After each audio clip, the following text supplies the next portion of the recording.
Hello friends, welcome to the exam hacker YouTube channel. दोस्तों, आज के इस वीडियो में बहुत ही महत्वपूर्ण यहाँ पे जो क्वेश्चन है उसको हम लोग यहाँ पे सॉल्व करेंगे। तो यहाँ पे हम लोग डिस्कस करने वाले हैं कि हमारे ह्यूमन जो ज्योग्राफी की जो कॉन्सेप्ट है वो कैसे हमारी इवॉल्व हुआ है ओवर द टाइम। यानी ह्यूमन ज्योग्राफी में बहुत सारी जो थीरीज़ हैं या हमारी जो ज्योग्राफी का एवोल्यूशन हुआ है वो ओवर द टाइम कैसे हुआ है, कहाँ से स्टार्ट हुआ है, इन सारी चीज़ों को हम यहाँ पे आज की इस वीडियो में डिस्कस करने वाले हैं। तो हिंदी में यहाँ पे समय के गलियारों के साथ मानव भूगोल की विकास का विवरण दीजिए। तो वैसे भी हम ह्यूमन ज्योग्राफी का डिफिनेशन तो बहुत बार पढ़ चुके हैं कि रिलेशनशिप स्टडी करते हैं इसमें फिजिकल इन्वायरमेंट और ह्यूमन का। तो जाहिर सी बात है कि ह्यूमन जब से है तब से हमारी ह्यूमन ज्योग्राफी भी है। यानी कि ह्यूमन ज्योग्राफी बहुत ही पुरानी है। जब से हमारी सोसाइटी या ह्यूमन का इवोल्यूशन हुआ है तब से हमारी ह्यूमन ज्योग्राफी का भी कॉन्सेप्ट हमारे कहीं ना कहीं है। लेकिन ये कॉन्सेप्ट हो सकता है प्रिमिटिव हो, रिलेशन अभी हमारी एडवांस हो गई है, लेकिन ह्यूमन ज्योग्राफी का जो कॉन्सेप्ट है वो तो बहुत ही पुराना है, जब से हमारी ह्यूमन है तब से। तो इन सारे जो ह्यूमन ज्योग्राफी कॉन्सेप्ट है उसको आप डिफरेंट जो टाइम है उसमें हम लोग डिवाइड किए हुए हैं। तो पहला जो टाइम फ्रेम है वो हमारी प्री कॉलोनियल पीरियड, यानी 1600 एडी से पहले का पीरियड, जब ह्यूमन एक ही जगह पे रहता था, उनके पास ट्रांसपोर्टेशन कम्युनिकेशन की साधन नहीं थे, इवन अमेरिका को भी डिस्कवर नहीं किए हुए थे, बहुत सारे जो नई चीज़ें थी वो हमारी डिस्कवर्ड नहीं हुए थे, उनकी जो सोसाइटी थी लो सोशियो इकोनॉमिक डेवलपमेंट थे। तो इस समय जो हमारे ह्यूमन ज्योग्राफी में कॉन्सेप्ट था वो हमारी डिटर्मिनिज्म का कॉन्सेप्ट था, नियतिवाद था। जैसा भगवान चाहेंगे वैसा ही होगा, ह्यूमन के करने से कुछ नहीं होने वाला है, भगवान जैसा चाहेंगे वैसा ही होगा। तो ऐसा जो कॉन्सेप्ट था ह्यूमन ज्योग्राफी का वो हमारी प्री कॉलोनियल पीरियड में था। यहाँ पे ह्यूमन ज़्यादा इन्वायरमेंटल था, इन्वायरमेंट की जो लॉ है इन्वायरमेंट के अकॉर्डिंग चलता था। इन्वायरमेंट में जो नहीं उपलब्ध थे वो चीज़ों को यूज नहीं करता था, जो चीज़ें वहाँ पे लोकली अवेलेबल थी उन्हीं चीज़ों का यूज करता था। तो ये हमारी प्री कॉलोनियल पीरियड का ये हमारा समय था। इसके बाद अर्ली कॉलोनियल जो हमारी पीरियड थी 1600 एडी से 1800 एडी के बीच में, इसमें आप देखोगे तो बहुत सारे नए जगहों की खोज हुई। ठीक है, यहाँ पे इम्पेरियलिज्म जो कॉलोनाइजेशन हमारे स्टार्ट हुआ, ट्रेडिंग बहुत ज़्यादा स्टार्ट होने लगा, खासकर यूरोप के यूरोपियन जो कंट्रीज़ थे नए नए जगहों की खोज करने लगे, ट्रेड को बढ़ाने लगे, नए व्यापार के मार्ग खोजने लगे। तो नई यहाँ पे चीज़ें नई जगह का डिस्कवर हुआ, तो इससे भी हमारी ह्यूमन ज्योग्राफी को बहुत ज़्यादा डेवलपमेंट यहाँ पे देखने को मिले इस पीरियड में। इसके बाद पोस्ट कॉलोनियल पीरियड की बात करेंगे तो यहाँ पे पोस्ट कॉलोनियल पीरियड में हमारी रीजनल जो एनालिसिस है वो हमारी इमर्ज हुए ज्योग्राफी में। तो रीजनल जो ज्योग्राफी है, रीजनल जो हमारी एनालिसिस है वो हमारी इमर्ज हुए।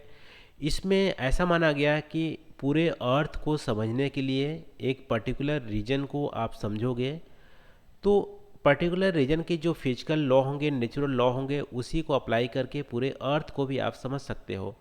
तो रीजनल एनालिसिस को यहाँ पे इम्पोर्टेंस दिया गया कि पूरे अर्थ को आप, वैसे हमारे पास टेक्नोलॉजी तो नहीं है कि समझ सकते हैं, बट एक पार्ट को, एक रीजन को आप समझोगे तो हमारी हेल्प मिलेगी पूरे अर्थ को समझने में।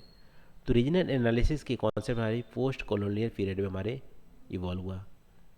इसके बाद 1930s की बात करोगे, जब हमारे वर्ल्ड वार हमारे जब हुए, दोनों ही वर्ल्ड वार की बात कर रहे हैं इसमें, तो इसमें से जो हमारी एरियल डिफ्रेंसिएशन जो कॉन्सेप्ट है, यहाँ पे रीजनल नहीं, एरियल डिफ्रेंसिएशन का जो कॉन्सेप्ट है, क्षेत्रीय विभेदीकरण का जो कॉन्सेप्ट है वो हमारे इवॉल्व हुआ। और अमेरिकन जियोग्राफर जो रिचर्ड हार्टसन है उन्होंने एरियल डिफ्रेंसिएशन जो कॉन्सेप्ट है उसको यहाँ पे प्रोपाउंड किया। और यहाँ पे जो एरियल डिफ्रेंसिएशन है उसमें फोकस किया गया कि पर्टिकुलर जो हमारी क्षेत्र है उसकी क्या यूनिकनेस है, और उस यूनिकनेस को समझने की कोशिश की, और दूसरे रीजन, दूसरे हमारे क्षेत्र हैं उससे कैसे ये डिफर है, डिफरेंट है, इन सारी चीज़ों को एरियल डिफ्रेंसिएशन में इसको लाया। ठीक है, 1930s में हमारा एरियल डिफ्रेंसिएशन का हमारे कॉन्सेप्ट यहाँ पे आया। इसके बाद 1950 और लेट 1960 की बात करें तो यहाँ पे स्पेशियल जो ऑर्गेनाइजेशन है या लोकेशनल जो हमारी थ्योरी है, लोकेशनल जो एनालिसिस है, उन सारी चीज़ों को यहाँ पे हमारा इवॉल्व हुआ।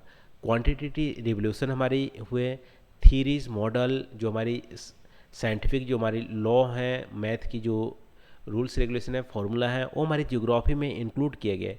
और यहाँ पे कंप्यूटर का भी यूज़ किया गया, लॉ ऑफ फिजिक्स, अदर जो सोफिस्टिकेटेड जो हमारे मैप के टूल हैं उसको यूज करके जो ज्योग्राफी के जो या फिजिकल जो लॉ हैं उसको यहाँ पे जनरलाइज किया गया। इकोनॉमिक में भी बहुत सारे लॉ बनाया गया है, इंडस्ट्रीज़ को कहाँ पे लगाना चाहिए, कैसे प्रॉफिट को मैक्सिमाइज करना चाहिए, ये सब चीज़ें हमारी इवॉल्व हुए 1960s के दौरान। इसके बाद जो हमारी है 1970s की बात करें तो 1970s में क्वांटिटेटिव रिवोल्यूशन के अगेंस्ट में जो हमारी थीरीज आई हैं, जैसे क्वांटिटेटिव रिवोल्यूशन में ह्यूमन को एज ए मशीन की तरह यूज किया गया और ह्यूमन की जो फीलिंग है उसको जनरलाइज किया गया। तो इसके अगेंस्ट में बहुत सारे यहाँ पे अप्रोचेस हुए हैं, जैसे humanistic approach, radical behaviourism approach हमारे हुए हैं।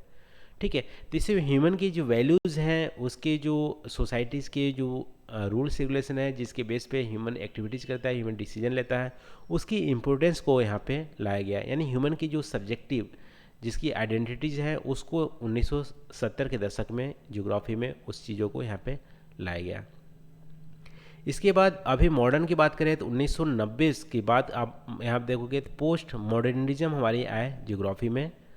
और यहाँ पे जो जनरलाइजेशन या जो यूनिवर्सल जो हमारे प्रिंसिपल हैं ह्यूमन कंडीशन को एक्सप्लेन करने के लिए, उनकी एप्लीकेबिलिटी को अपोज किया गया। और यहाँ पे जो सब्जेक्टिव ह्यूमन की जो नेचर है उसको यहाँ पे लाया गया कि हमारा जो ईच ह्यूमन है वो अलग है, उनकी अलग रिक्वायरमेंट है और उनके डिसीजन लेने के तरीके अलग हैं।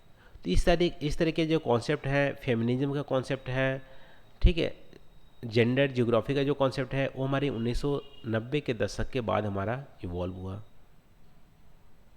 तो ये रहा दोस्तों ह्यूमन ज्योग्राफी का एवोल्यूशन, कैसे हमारी इन्वायरमेंटल डिटर्मिनिज्म थॉट से, नियतिवाद से कैसे हमारी फेमिनिज्म तक, यानी कि पोस्ट मॉडर्न जो हमारी ज्योग्राफी के थॉट है कैसे इवॉल्व हुए, इन सारी चीज़ों को हम ओवर द टाइम कैसे इवॉल्व हुआ है, इन सारी चीज़ों को हम लोग आज की इस वीडियो में इंक्लूड किए। तो वीडियो कैसा लगा आप कमेंट करके ज़रूर बताइएगा। तो आज के लिए बस इतना ही। Thank you for watching. मिलते हैं अगले वीडियो में नए टॉपिक के साथ। Thank you.